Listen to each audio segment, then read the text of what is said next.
வரும். ஆனால் இழந்த நொடிகள் தான் ஒரு நாளும் திரும்ப வராது.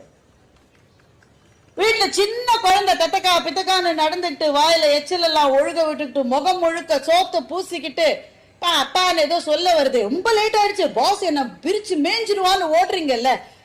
பாஸ் பிரிச்சு மேயத்தான், அதுக்குதான் அவர் பாஸா இருக்காரு, அதுதான் அவருடைய வேலை. ஆனா இங்க இழந்துட்டீங்கல்ல, அது கைய பிடிச்சு இழுக்குது. அந்த நொடி திரும்ப வருமா? நீங்க ரிட்டையர் ஆன அப்புறமா ஏண்டா என்னோட ஒரு வார்த்தை கூட பேசல, நீ பேசுனிய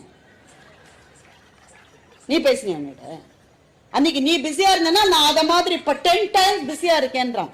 இழந்த நொடிகள். ரசனையை கைவிட்டு விட்ட ஒரு சமூகத்தினுடைய மாபெரும் சாபக்கேடு டிப்ரெஷன் கூட பரவாயில்ல, ரசனையை கைவிட்டால் கவிதைகள் ஒரு சமூகத்திலிருந்து காணாமல் போய்விடும்.